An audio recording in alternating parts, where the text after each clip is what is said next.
Senhores e senhoras, boa tarde. A gente está chegando devagarinho, depois do almoço, aquele cansaço, mas vamos tentar falar um pouco mais alto aí, tentar interagir um pouco, para que a gente não caia na tentação do sono.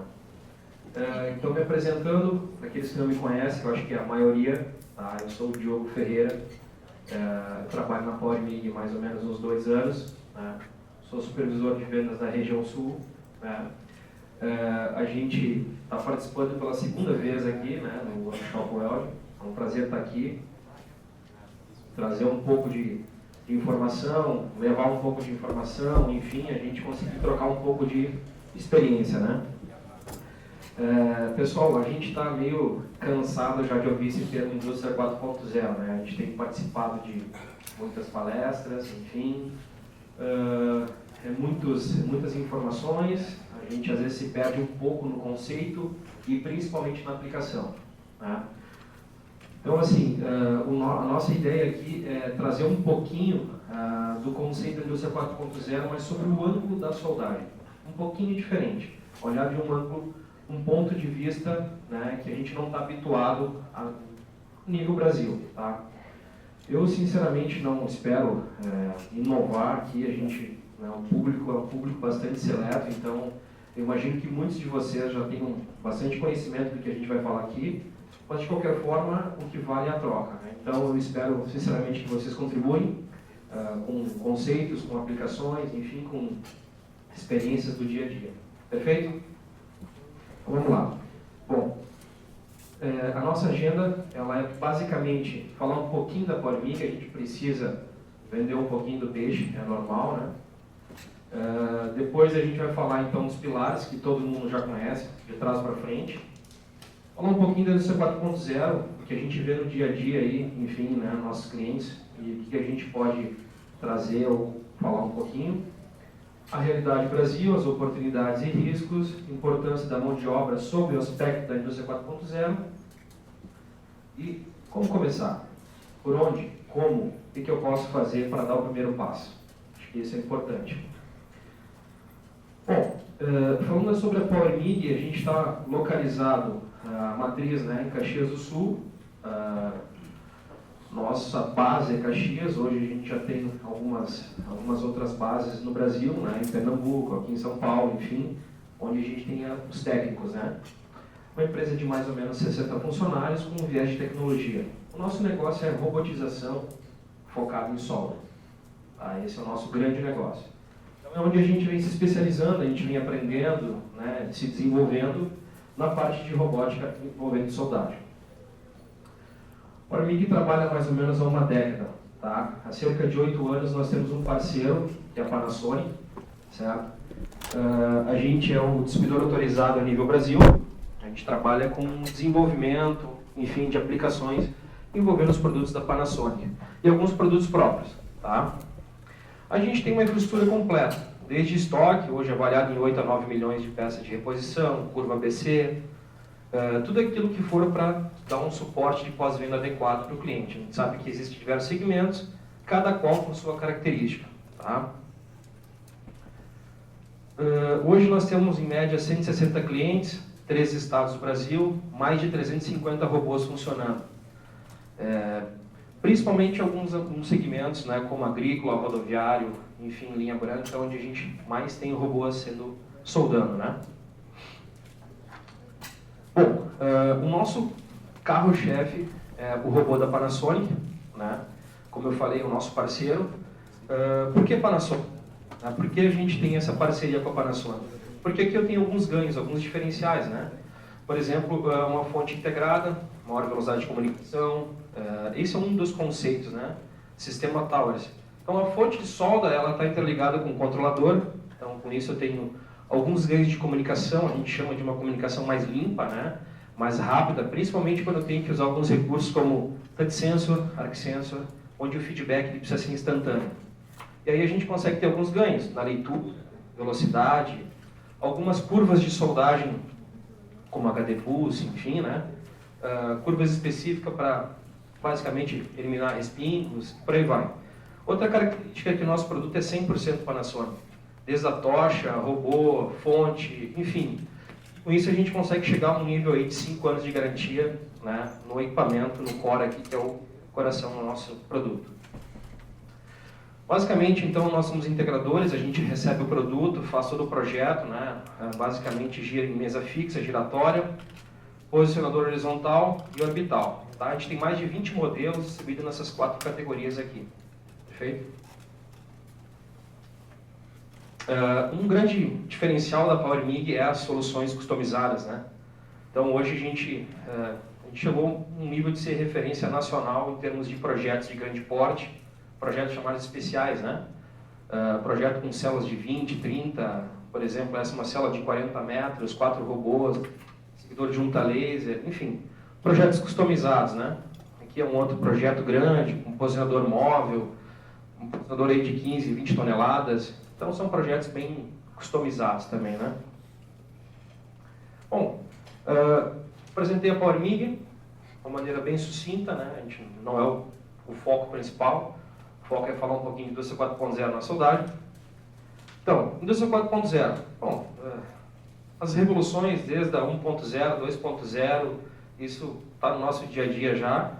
Basicamente, qualquer site de tecnologia que a gente abre, a gente acaba percebendo que o pessoal comenta muito na primeira revolução, a segunda, principalmente a terceira e a quarta.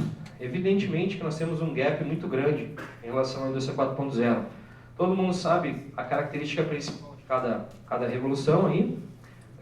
O que pega é que a gente tem a missão de entender que a nível Brasil a gente não se consolidou ainda na 3.0, né? Então a gente tem aí, a gente vai ver alguns gráficos de índice de robotização, a gente está muito aquém disso, né? Obviamente tem muita oportunidade, esse também é o foco da nossa palestra. Um pouquinho de teoria, né, para a gente conceituar um pouquinho, a indústria 4.0 ela é considerada a rede digital completa de todos os elementos de produção. Então, quando a gente fala todos os elementos de produção, a gente fala na peça, na máquina, no sistema que gerencia, no processo anterior, no processo posterior, às vezes com interface homem-máquina, ou seja, é a digitalização de todos os componentes que compõem o processo. A indústria 4.0 ela vem com essa teoria, né? Uma máquina que consegue se comunicar, ela é extremamente fundamental, né? Ela é um produto que tem a capacidade de se comunicar, ou seja, ela já faz aquela troca entre o meio físico e o virtual. Esse é o primeiro grande passo. Mas a indústria 4.0 ela dá mais alguns passos adiante, né? E isso tem que ficar bastante claro no conceito da indústria 4.0. O que acontece? A indústria 4.0 ela gira em torno de sistemas cyberfísicos, seja uma máquina de solda com capacidade de se comunicar com um software PI, enfim, com um gerenciador de processo, seja com outro tipo de sensor, como a gente vai citar aqui como o EcoGás, ou seja, é um equipamento que tem a capacidade de se comunicar. A partir daí, eu começo a dar alguns passos em direção à gestão. O que eu faço com aquela informação recebida, né? Que informação que eu estou recebendo e o que eu consigo de resultado a partir daquilo.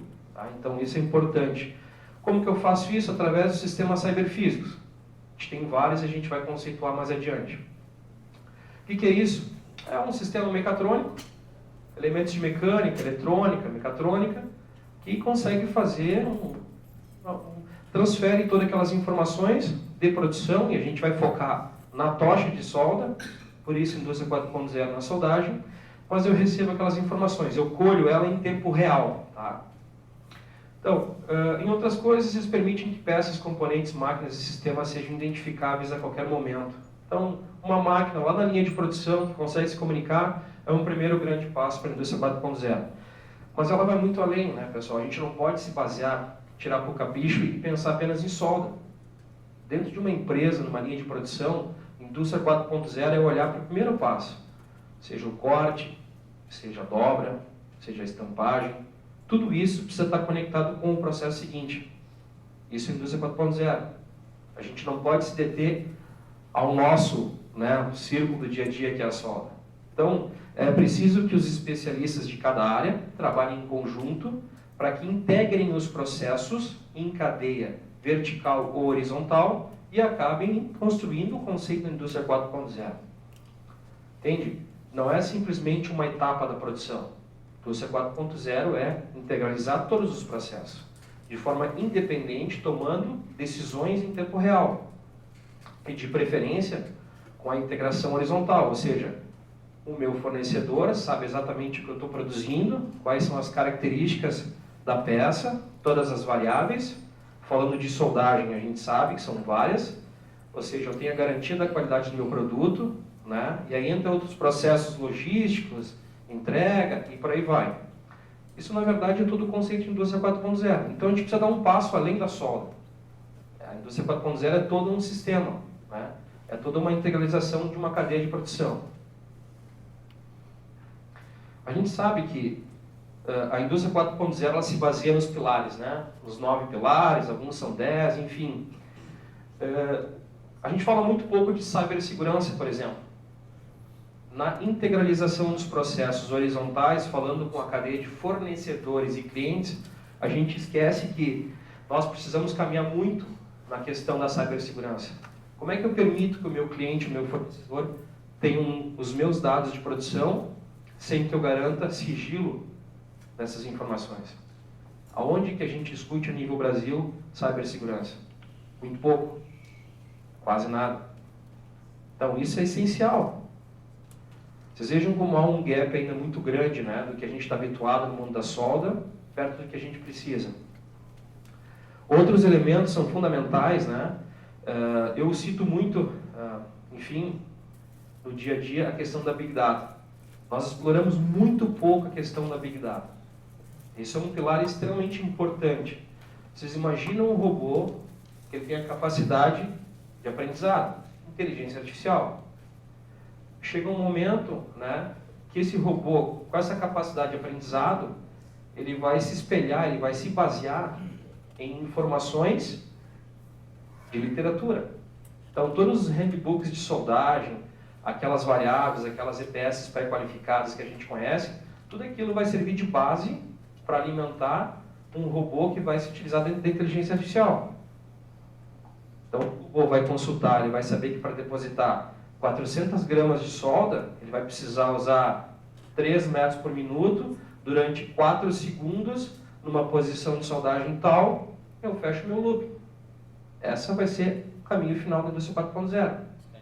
Ele vai pegar dados de softwares, hardwares, enfim, armazenados, ele vai calcular isso e ele vai depositar. Como que eu garanto que isso vai ficar certo? Aí entra o conceito de indústria 4.0 através dos seus pilares, que é a integração de sistemas, simulação, realidade aumentada, enfim. Quando a gente fala em integração de sistemas, a gente fala que lá no posto final eu vou ter um robô com uma câmera inspecionando, né, com raio laser, enfim, 3D, eu faço todo o escaneamento da dimensão da peça, às vezes com infravermelho, raio-x, enfim, e eu consigo automaticamente dizer se a peça está boa, sem interferência nenhuma. Eu vou mostrar alguns exemplos para vocês. Então, é até difícil nós entendermos o que é a indústria 4.0 a partir dos 9 pilares, porque eu não preciso de manufatura aditiva no primeiro momento. O que eu preciso para o meu processo virar uma indústria 4.0? Essa reflexão que é importante. E eu vejo muito pouco a gente fazer essas reflexões no sentido de, poxa, mas a indústria 4.0 é reunião de vários pilares. Mas o que eu preciso exatamente no meu processo? Será que a robótica é um bom primeiro passo? Simulação, a partir da robótica, realidade aumentada. Eu acho que isso é um bom caminho, é um bom começo, né? Eu acho que a base de tudo é a gente começar a olhar pontualmente como uma máquina de solda que consegue se comunicar, a partir também de um processo robotizado, que a interferência ela é muito menor do homem, né?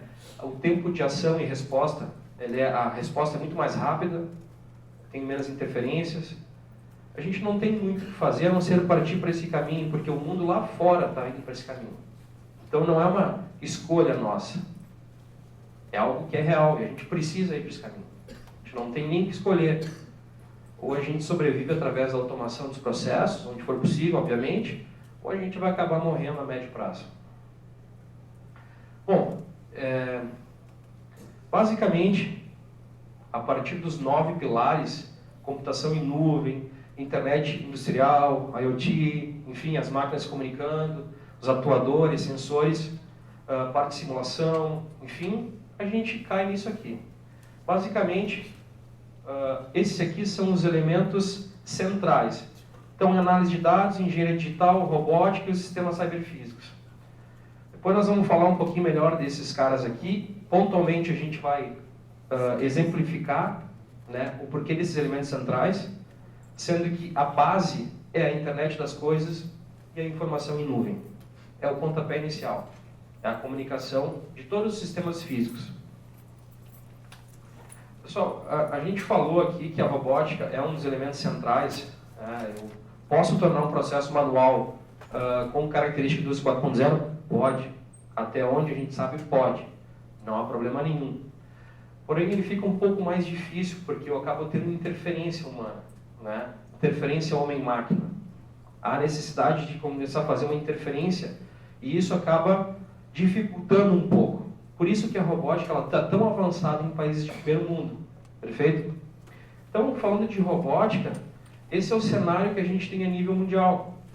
A gente tem uma oscilação, esse gráfico aqui ele representa a quantidade de instalações anuais de robôs, diversos robôs, manipulação, solo, enfim, a nível global.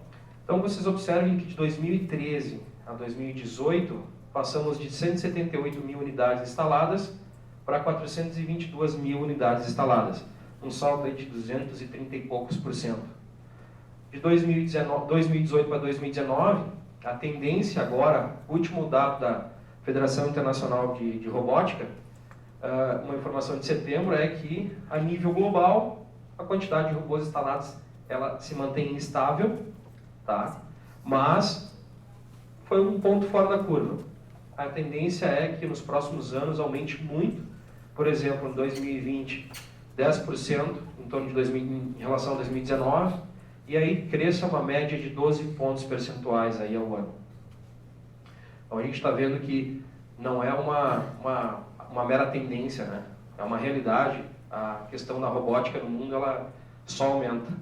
E o que deixa um pouco mais assustado é que o nosso cenário, esse gráfico aqui, ele mostra a densidade de robôs, né, por países. Então, para cada grupo de 10 mil trabalhadores, por exemplo, Singapura hoje tem 831 robôs instalados para cada grupo de 10 mil trabalhadores. E aí o gráfico vai. Né? A gente tem aqui, por exemplo, Coreia, que até ontem era o país mais robotizado, Alemanha, 338 e por aí vai. A média global é 99 robôs para cada grupo de 10 mil trabalhadores. O Brasil não aparece aqui no mapa, deve estar mais ou menos aqui assim, 71ª, segunda posição. Então, a gente não tem muitos caminhos para seguir, a não ser olhar um pouquinho mais por eficiência, por automatização, né? Faz parte. Está aqui, é um cenário global, a gente não fez os números existem, nós não estamos nem perto da média. O Brasil está com 10 robôs instalados para cada grupo de 10 mil trabalhadores. 10 contra 831, enfim, é um caminho enorme. É uma realidade que precisa ser vista com carinho, né? A gente precisa olhar o que nós vamos fazer a nível Brasil em termos de robotização. De novo, é um dos elementos centrais aí da Indústria 4.0. É um dos pilares. Então essa é a realidade a nível global, né, na parte de robotização. O Brasil é um país manual, e de fato isso torna um pouco mais difícil a questão da integralização de processos, o trabalho com informações, o processamento de dados, a repetibilidade, a eficiência, o fator de operação, enfim, toda aquela métrica, a base, né, da viabilidade de um processo de soldagem, ele passa por uma eficiência, né, por um fator de operação, que a gente sabe de literatura que manual é baixo. Não adianta, é baixo. É evidente, a gente tem um caminho longo pela frente, né? Não é simplesmente robotizar. A gente sabe que no dia a dia tem vários pontos que precisam ser observados antes de adquirir um robô e sair funcionando. Mas é um caminho que não tem volta. Falando então, esse gráfico ele é interessante porque ele coloca os elementos centrais, os elementos essenciais, que é a internet das coisas e o serviço baseado em nuvem, e dentro a interligação de todos aqueles elementos centrais.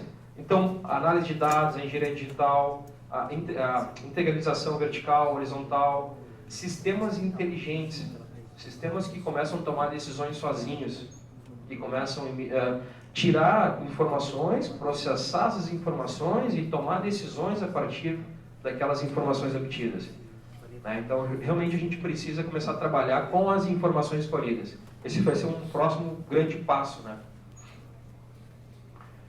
Aqui é um exemplo de realidade virtual, que é um dos exemplos aí dos elementos centrais. Então, aqui a gente está simulando, por exemplo, uma questão de posição de soldagem, né? A gente está simulando a questão de tempo ciclo, acesso, quantidade de solda, balanceamento, enfim, uma série de informações que a gente começa a tirar em função de uma realidade virtual. Esse é um software de simulação, de programação offline, onde a gente tem a visão básica, né, dos elementos centrais de uma estação robotizada. Então, isso é uma das ferramentas aí da indústria 4.0. É por isso que eu digo, utilizar essa ferramenta é um bom primeiro passo, mas é apenas um primeiro passo. Daqui eu preciso tirar informações que me sejam úteis para que eu possa ter um processo mais eficiente. Então, é uma caminhada, realmente é um caminho longo. Esse é um exemplo também de programação offline, de uma peça, uma viga, enfim, dentro de uma célula robotizada. Daqui eu consigo prever toda a minha trajetória de solda, impossíveis interferências. Aqui não está o dispositivo, mas eu posso colocar o dispositivo em 3D dentro da peça. Antes de fazer a execução do dispositivo, eu posso antever todas as questões de acesso, se eu tenho a angulação correta de tocha. A gente vai mostrar que a Sonic tem um recurso que ela consegue te indicar desde parâmetros de soldagem até a melhor posição de solda. Logo, isso vai estar integralizado, né, a questão da programação, com a questão do melhor posicionamento de solda, todas aquelas informações que o software carrega, né? Esse é o software que eu comentei, é o Weldon Navigation. Então, ele é standard, né? O robô da Panasonic ele tem esse software aqui default, ou seja, basta inserir as variáveis, né, espessura T1, espessura T2, tipo da junta, joint, e aí eu tenho uma indicação, uma recomendação de parâmetros. Isso já é um primeiro passo para a questão da análise de dados. Big Data. Isso aqui nada mais é do que uma Big Data. Ou seja, ele tem umas informações dentro do software que ao dizer espessura T1, espessura T2, ele me recomenda tais parâmetros. Então ele colheu isso de literatura, ele acaba me dando variáveis de saída. Não contente com isso, eu ainda posso inserir dados, tamanho de perna, de garganta, e ele me faz mais um refino daqueles meus parâmetros de saída. Amperes, volts, por aí vai.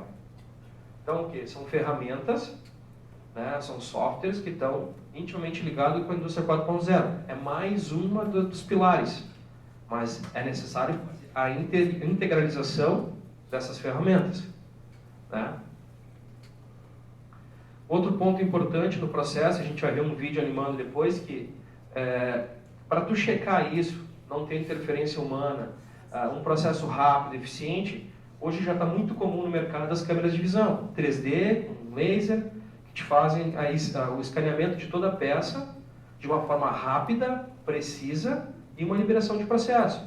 De novo, não pensando somente na solda, pensando na etapa de controle de qualidade, né? E por aí vai.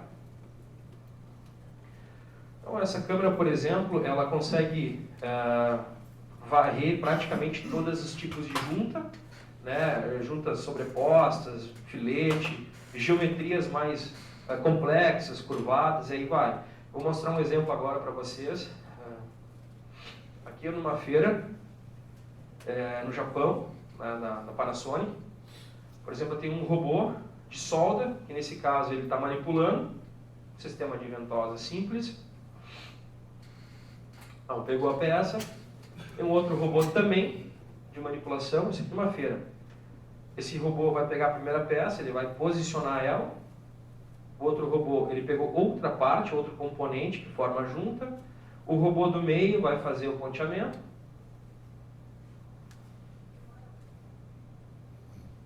Primeira chapa, né, sobreposta.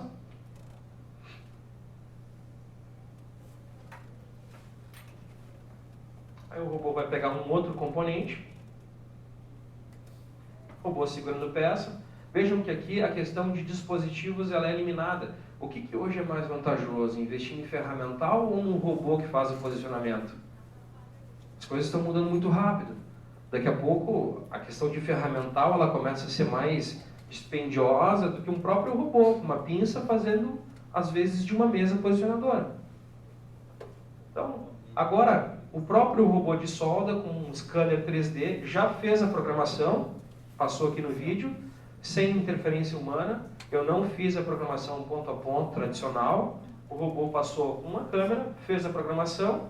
Isso está interligado com um software que pega a tua peça lá com as indicações de solda, fez a solda, enfim, né? Está fazendo.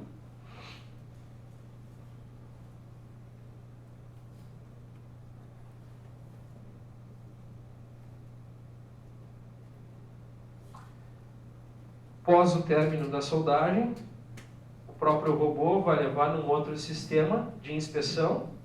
Tudo isso de uma forma lenta, obviamente, isso é uma feira, né? Uma câmera de visão 3D, vai escanear os cordões de solda, liberou, checou, baseado no banco de dados, né, com meus limites de dimensional de solda, processo aprovado, segue em diante. Ou seja, aqui eu já estou com uma situação onde eu estou usando bastante vários pilares da indústria 4.0. Então, houve realidade virtual, programação offline, programação online, a questão de scanner, ou seja, todo o circuito interligado, cada robô comunicado um com o outro, enfim. É um conceito um pouco mais próximo. Mas se houvesse um problema, o sistema teria capacidade de tomar decisões, a indústria 4.0 nos fala que isso é importante. A tomada de decisões. Né? Isso é um conceito fundamental da indústria 4.0. Nosso dia a dia, o nosso público aqui, a gente está falando de solda. Então isso aqui é o coração da solda. Seja uma tocha manual, seja uma tocha robotizada, enfim, tanto faz.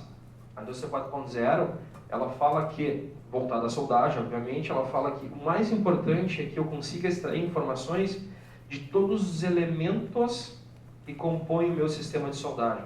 Então, desde a tocha, arco elétrico, poça de fusão, fumos, tudo com sistema inteligente, sistema smart. Ou seja, eu tenho, por exemplo, no caso aqui, um produto nosso, o PowerMig, o EcoGás. O EcoGás é um sistema cyberfísico. Ele consegue se comunicar de forma independente com uma máquina de solda, emite alarmes, erros, enfim, se autoajusta em função da corrente elétrica, de uma forma sinérgica, ou seja, de acordo com a corrente de soldagem que eu estou utilizando, ele vai calibrar minha quantidade de gás de saída e vai tomar a decisão. Ou seja, ele atua de forma online com a variação do arco elétrico, certo? Só que para isso eu tenho que ter sistemas, por exemplo, aqui. Hoje, a gente sabe que já existe sensores para detectar a composição de fumos metálicos. E para indicar, por exemplo, se uma corrente de soldagem excessiva está tendo uma queima de elemento de liga acima do normal. Isso já vai estar interligado com conceitos ambientais. Tudo de uma forma integrada. Então, sistemas inteligentes, termopares, enfim, sensores capazes de detectar isotermas. E aí já me predizer, através da toda a teoria de resfriamento, se eu vou ter lá toda a microestrutura favorável, né, o delta T85, toda aquela parte de literatura, se eu vou garantir isso. Então, hoje, cada vez mais a inteligência artificial ela está conseguindo me predizer a qualidade final do cordão de solda. Mas eu digo para vocês, isso é a indústria 4.0 na soldagem. Mas eu preciso conectar os meus processos. O processo anterior, que é o corte, que é a dobra, ele tem que falar com o processo solda. Senão não é a indústria 4.0. Toda a cadeia tem que estar integralizada, seja vertical ou horizontal. Mas, no caso de solda, passa por aqui. Então, eu tenho elementos, enfim, de atuadores, sensores que conseguem... Isso hoje já é o nosso dia a dia. A gente sabe que os principais fabricantes de máquinas de solda eles já têm isso. Isso aqui para nós já é uma realidade. Então a gente tem que compor um elemento cyberfísico em cada ponto desse diagrama, para conseguir que qualidade final do cordão de solda. No tempo correto, qualidade correta, enfim. Falei para vocês que isso aqui é parte de solda, né? Com os sistemas cyberfísicos, enfim, monitorando curva de resfriamento, predizendo a microestrutura, prevendo falha, prevendo porosidade. Mas aí a gente chega que a indústria 4.0, num processo tradicional, os processos de corte, usinagem, solda, etc., eles representam cada um desses quadradinhos, tá? Porém, eles não se comunicam um com o outro de forma independente. Eles seguem uma arquitetura, né, onde isso tudo vai em um nível de produção, PLC programando tudo aquilo, um MES programando toda a cadeia de produção, até um ERP. Isso aqui é o conceito da pirâmide tradicional. A indústria 4.0, ela rompe com isso aqui. Ela não faz um processo de corte se comunicar de forma vertical. A indústria 4.0 é cada posto desse aqui se comunicando de forma independente, sem se reportar a uma estrutura hierárquica. Então, imaginem um laser, uma máquina laser, uma máquina de corte laser, fazendo um chanfro, um bisel, com uma câmera 3D, ela escaneia aquele chanfro, aquele bisel, automaticamente ela processa aquele resultado, ele diz que o ângulo ficou exatamente a 45 graus, ela envia essa informação para o posto seguinte, que é solda, automaticamente aquele robô ele tem uma central, um software que processa aquela informação do chanfro e ele já se autoprograma na quantidade de material depositado. Então, essa integralização de processos que a gente está falando na cadeia, né, da indústria 4.0. Então, desde corte, usinagem, todos os processos que se comunicam de forma independente. Eles não se reportam automaticamente para um sistema central. Mas todas as informações elas são processadas aqui. Certo? Aqui é um outro conceito, né, que a gente chama de looping aqui da indústria 4.0 na soldagem. No final eu vou mostrar os artigos que a gente tirou essas informações, enfim, o banco de dados. Mas basicamente esse circuito aqui é o que na soldagem a gente tem que se preocupar, falando de indústria 4.0. Essa figura ela representa bastante coisa, tá? Então todo o conhecimento especializado, aquelas curvas que predizem desde o estudo japonês, que tu insere composição química, carbono equivalente, tudo aquilo vai começar a ser utilizado de fato na indústria 4.0. É a mesma coisa que aquele software que eu mostrei que a gente coloca as espessuras das peças para a gente ter os parâmetros de saída. Então toda a informação literária que a gente tem hoje disponível, elas vão ser utilizadas, elas vão servir como condições de contorno. A partir daí, a partir de softwares, eu envio os parâmetros de saída, corrente, tensão, tempo de arco aberto, posição de tocha, etc., para o processo, para o sistema robotizado nesse caso. O processo recebe aquilo, é um processo automatizado que responde sozinho, esse processo executa a soldagem no tempo correto, né, depositando aquela velocidade de alimentação de arame, né, com aquela quantidade de gás lá que o equipamento vai acabar me proporcionando. Tudo isso sensoriado, ou seja, eu tenho em tempo real todos os gráficos de pico de corrente, toda aquela parte prevendo defeitos, falhas, uma possível porosidade, até o momento em que eu termino a solda e vai para aquela última etapa de inspeção. Quando eu passo aquela última etapa de inspeção, que eu detecto que eu tenho um cordão que ele ficou mais curto do que deveria, automaticamente esse sistema de gerenciamento ele tem que ser capaz de informar para o sistema robotizado que ele precisa se corrigir, que ele precisa mandar um pouquinho mais de arame, tempo de arco aberto, tem que fazer um preenchimento de cratera e por aí vai. Então, basicamente, esse é um circuito que a indústria 4.0 fala muito, né, num sistema de soldagem autônomo. De novo, deu problema na saída, automaticamente, inteligência artificial, ele se processa, ele corrige, manda informações para o processo, executa a soldagem, está sendo monitorado por sensores, aí pode ser vários sensores, desde um simples termoparo, ou algum outro sistema de escaneamento, calor, enfim, automaticamente o processo de novo. Então, o conceito de indústria 4.0 na soldagem é uma produção totalmente digitalizada, né? Ou seja, sem interferência, basicamente o que a gente vê aí no segmento automotivo, mas ainda numa forma onde o próprio processo toma decisão para corrigir a qualidade da solda executada. Então, como que a gente faz isso? Através de máquinas, equipamentos, a integralização de todos aqueles elementos que envolvem o processo de soldagem. Bom, a gente falando de oportunidades, né, pessoal, a gente trouxe só um dado aqui da CNI, um dado agora de fevereiro desse ano. Foi feita uma pesquisa e o pessoal acabou chegando a um resultado aí de, se nós realmente começar a trabalhar o conceito da indústria 4.0, tem um potencial aí anual de 73, na casa de 70 bilhões de reais em economia. É isso que a gente precisa buscar, é isso que a gente precisa fazer, entendendo o conceito, entendendo as deficiências que a gente tem. Realmente as oportunidades são muito grandes. Mas assim, falando em desafios, né, nos riscos, a gente esbarra aí em falta de conhecimento, a gente não tem especialistas em indústria 4.0. Eu não encontrei um especialista, um cara que me dissesse, olha, eu fiz um pós-doutorado, eu tenho bastante conhecimento prático, de experiência em indústria 4.0, indústria 4.0 é isso, é aquilo. Não tem. É cada um no seu quadrado. É o cara do laser falando do laser, o cara do robô falando do robô, o cara do CNC falando do CNC. E isso não é indústria 4.0. Está muito longe de ser indústria 4.0. Indústria 4.0 é todos esses caras falando junto, falando a mesma língua, um mandando informação para o outro respondendo. Então a gente precisa olhar essa questão do conhecimento de uma forma muito rápida, né? O custo ainda é um desafio grande, a gente precisa caminhar nesse sentido de viabilizar, isso parte desde os fabricantes, clientes, enfim, é um caminho longo. Qualificação da mão de obra, né? A gente sabe que a nossa mão de obra ela é muito deficitária, nós temos um gap grande de qualificação, isso me parece que a nível operacional está cada vez aumentando esse gap, pelo que a gente vê no mercado. A ausência de incentivos, isso a gente não precisa nem comentar, mas cada um com suas crenças políticas, mas a ausência de incentivos é muito grande.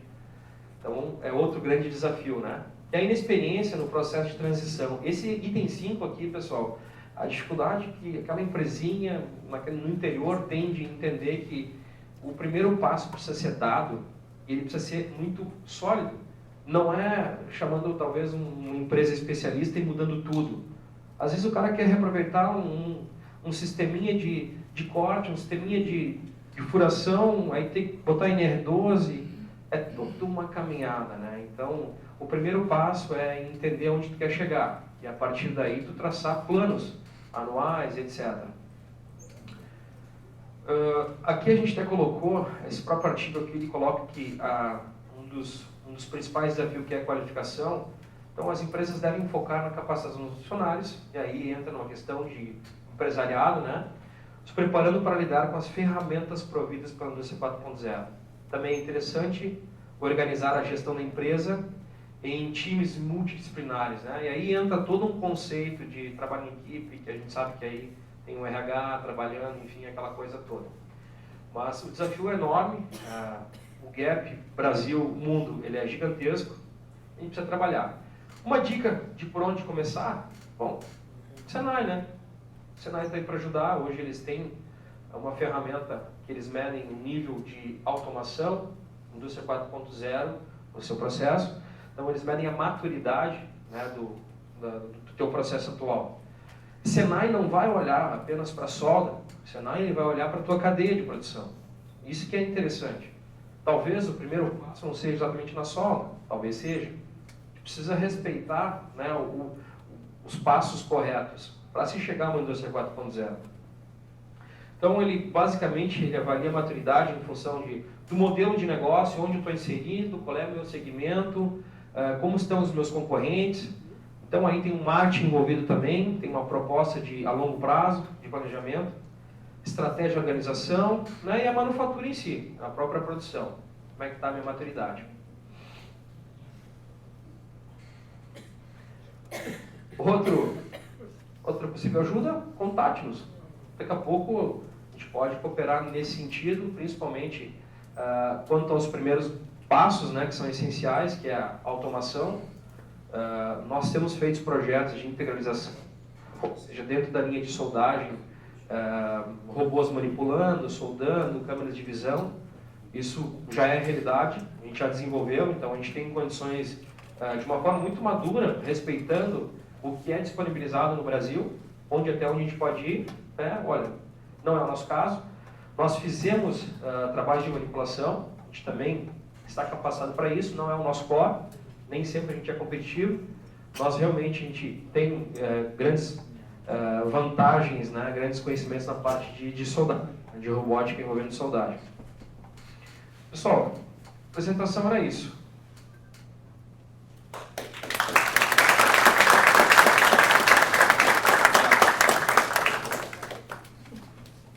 Mais rápido que... Perguntas? Precarista da UFMG. Então, eu acho legal demais essa área, trabalho com isso.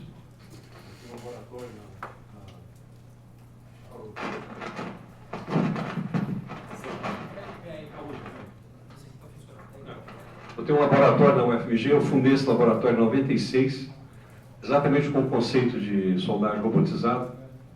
E minha esposa trabalha no Cefet, lá de Belo Horizonte, e comprou um robô da Panasonic. Mas uma coisa que eu acho que é importante, talvez, é mais no sentido assim, de conduzir, e eu quero te perguntar também, porque a gente sabe que o conceito de soldagem robotizada ele tem que vir do soldador, né? Eu acho que o cara, para programar um robô, ele tem que ser soldador antes de ser programador de robô. Eu estava até comentando isso ontem aqui. É igual em soldagem subaquática, né? Não adianta nada você treinar um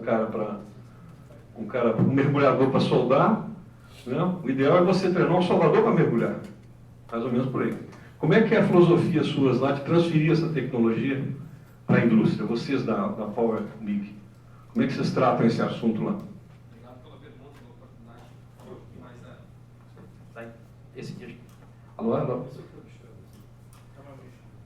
Então, de novo, obrigado pela oportunidade. Como a gente acabou se especializando na parte de robotização de solda, a gente acabou criando meios, né, formas de atuar. Nós usamos muito o conceito de solução. A solução ela não passa pela venda de catálogo, um equipamento, XY, olhar o layout da célula. A solução é in loco, é olhar o processo do cliente, ver quem faz parte do processo do cliente, né? Como que isso vai se dar em termos de transição. De certa forma, perfeito. O primeiro passo é treinar um soldador para virar um operador, né? Um caminho sem volta, melhor caminho, né? Isso faz parte dessa solução. Ou seja, preparar uma mão de obra que já está habituada. Porque programar, pessoal, o cara faz um bom curso, o cara vai saber programar. Mas e corrigir? Né? Fazer com que aquele programa produza de fato um cordão de solda aceitável. Então, esse é um dos pilares da solução que a gente adota. De fato, olhar para o contexto. Né? Não só a mão de obra, mas estrutura, preparação, engenharia reversa, enfim. Olhar todo esse conceito. Perfeito.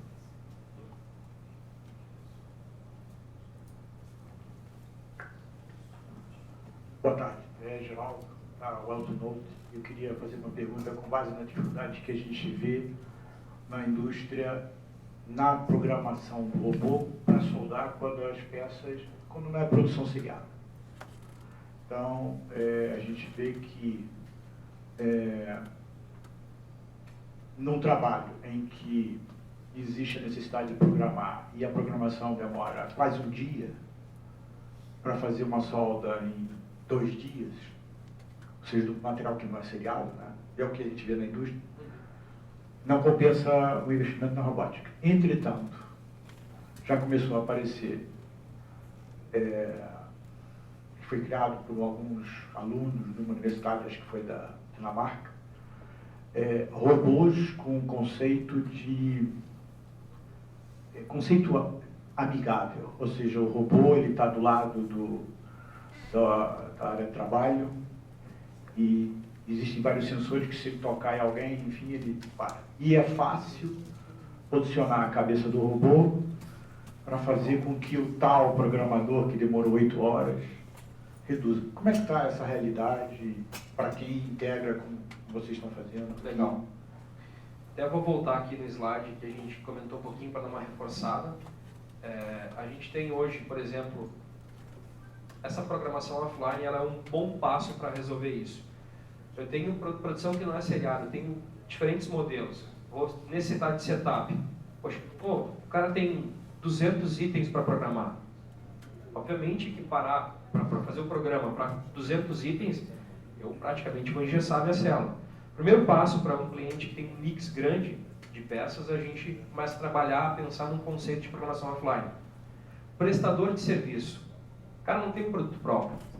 Todo dia diferente ele está cotando peças para diferentes clientes. Esse cara não pode perder o tempo para parar a célula para fazer programa. Às vezes ele fica 2 dias dependendo da peça programando. Para a semana que vem ele parar mais 2 dias? Não. A gente tem que partir para um conceito de programação offline. É o primeiro grande passo. Isso aqui eu ganho tempo. Uma ordem de grandeza. Se eu levo 3 dias para programar essa peça, eu consigo reduzir em média 90% desse tempo com programação offline. Então, 3 horas, basicamente, eu pararia a célula para fazer os ajustes finos. Então, de 3 dias, eu vou parar 3 horas a célula. É o primeiro passo, né? Mas não para por aí. O próprio conceito, o próprio layout da célula, ele pode evitar. Eu posso trabalhar com uma célula com mais estações, onde eu posso ter uma terceira estação com setup. Né? Obviamente tem a questão da programação do robô, que aí impactaria. Mas existem alguns elementos hoje já para reduzir o impacto dos clientes que têm um mix grande de peças. Hoje, a realidade, ela já nos permite trabalhar muito em cima disso.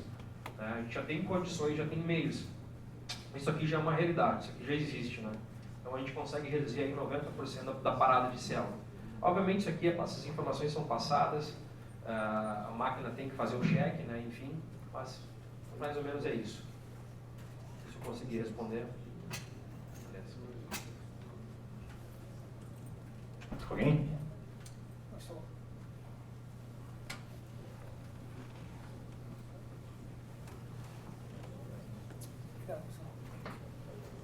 Sou o Everaldo Vitor, da Universidade Mackenzie. Gostaria de saber se você tem alguma experiência já a Poemig lá no sentido de soldagem robotizada para manufatura aditiva. Não, nós estamos caminhando nesse sentido, mas ainda é precoce. A gente, os primeiros testes, né? A gente está desenvolvendo alguns experimentos, algumas parcerias para olhar um pouco para a manufatura aditiva, tá? Não, hoje não é nosso negócio ainda. A gente está caminhando nesse sentido, que é um dos pilares ali, a tendência, né? Mas hoje a gente ainda não tem esse know-how. Ok, obrigado. Muito sim, não. Tem jeito. Perguntas? Deixa eu fico coçando. Só para pegar um gancho na resposta para ele aqui, Beló. A coisa é o seguinte, esse é um trabalho que eu já venho fazendo também há algum tempo, tem até uma apostila sobre isso. Se a sua empresa fabrica poucas peças com poucas soldas, não pense em robotização, não. Tá? Deixa os soldadores lá, treina os soldadores para eles se posicionarem bem, que eles vão conseguir dar jeito no caso.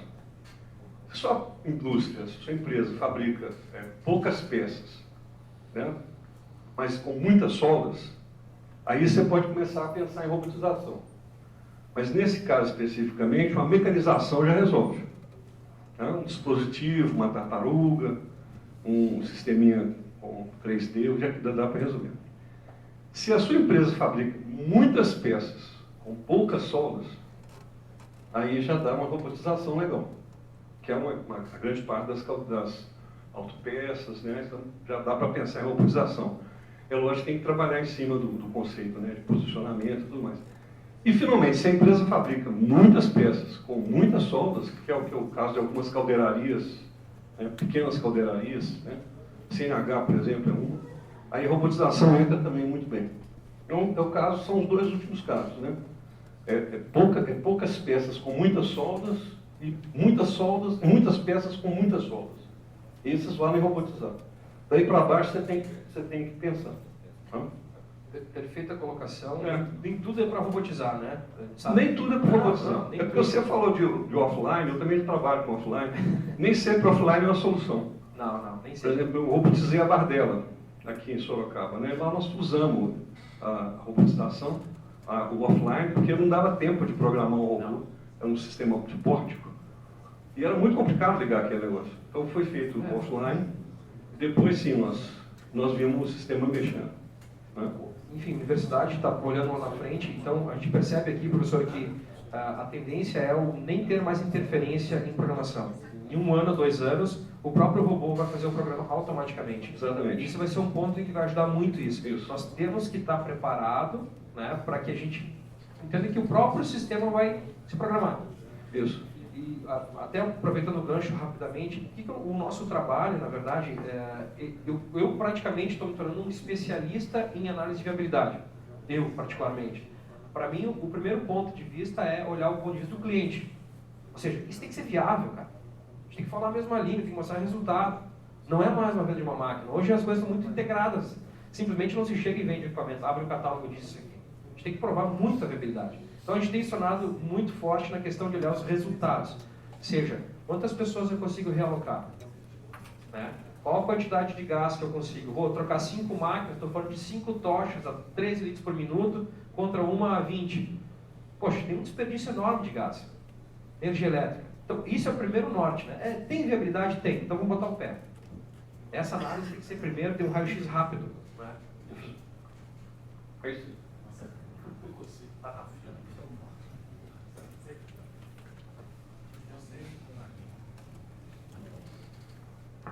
Jefferson, da Frones. A gente sabe essa complexidade da indústria 4.0, né, e sabe aonde isso vai dar. Isso é realidade, isso assim, assim, já chegou, mas isso só tende a fortificar cada vez mais. Como nós, e a gente pode falar nós latinos, a gente malemar, a gente está na indústria 2.0.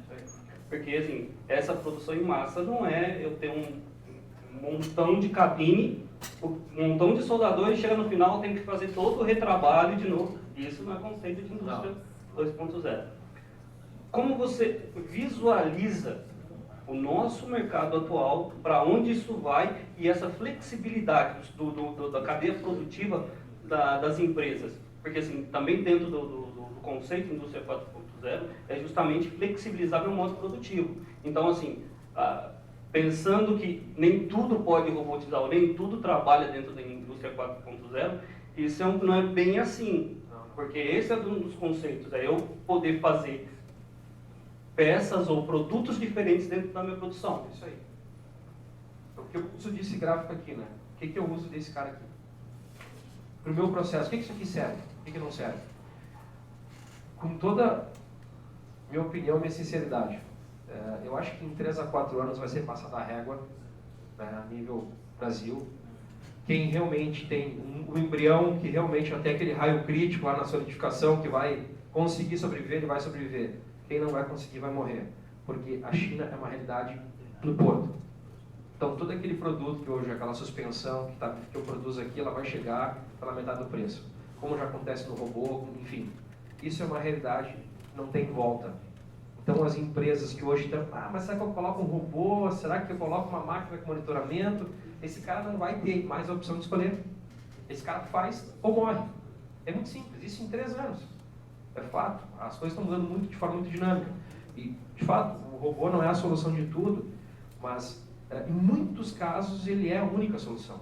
Então, por aí vai, né? O nosso cenário é em 3 a 4 anos, na minha avaliação, do que a gente vê, pela concorrência do chinês, etc., do asiático, a gente não vai ter outro caminho. 3 a 4 anos vai ser passado a régua, quem baixou, baixou e por aí vai.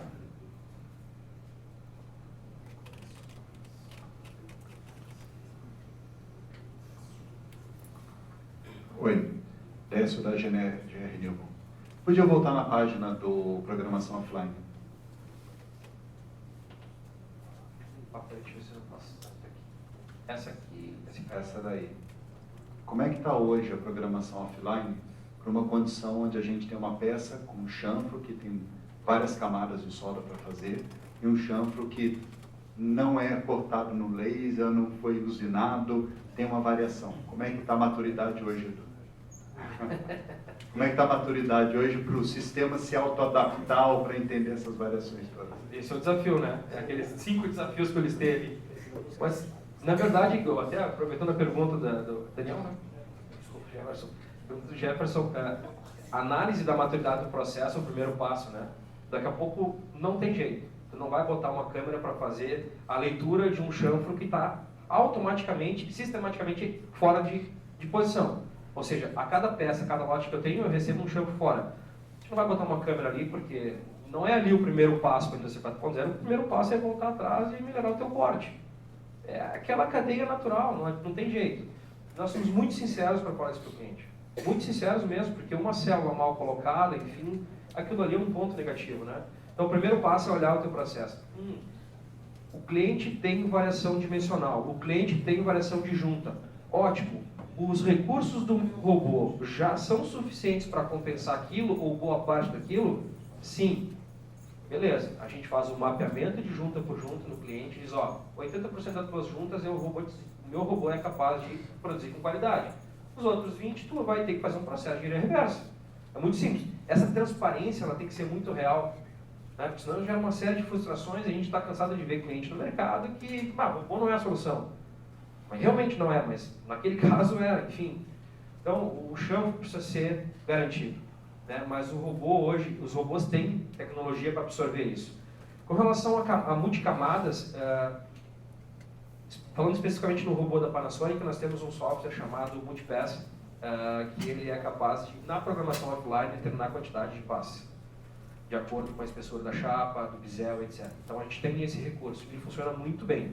Tem que fazer ajustes, tem que fazer ajustes na hora prática, mas aquela programação de 3 dias, ela se torna as 3 horas. Já é um bom avanço, né? Mas não tem jeito. Espero. Ô, Diogo, qual que é a maturidade das empresas, dos gestores, porque o 4.0 está bonito, é o que todo mundo quer, é o que está vindo pela frente. Mas essa visão que você começou explicando, que a pessoa tem que ter a noção do que é a junta, da preparação, para depois chegar e fazer uma soldagem eficiente. Qual que é a maturidade das empresas quanto a isso, quanto a essa cadeia, esse ciclo? Boa pergunta. Ela é muito diversa, né? Tem empresas que eu não sei como é que está de pé, mas tem empresas que têm bons gestores. É até complicado falar isso, mas sendo bem honesto, realmente tem empresas que a falta de qualificação, o cara conseguir fazer uma matriz comparativa, item por item, entender se o processo está maduro, se o processo não está maduro. Nossa, a gente tem que evoluir muito, na minha visão, muito mesmo. A gente precisa desenvolver bons gestores também. Esse é um papel fundamental dos empresários, mão de obra capaz de fazer comparações, estudos de viabilidade, entender onde quer chegar, e aí vai com o planejamento estratégico de cada empresa. Mas eu acho que oscila muito. Depende do segmento, né? Segmento automotivo a gente sabe que isso já está ponta, o pessoal está bem, enfim. Mas outros segmentos, reposição, peças de reposição, para aí vai, a gente sabe que, infelizmente, o nível é baixo. Mais alguém? Espero que eu não esteja filmando aí, que eu falei, né? A gente pode. Tá bom. Mais alguém? Não sei.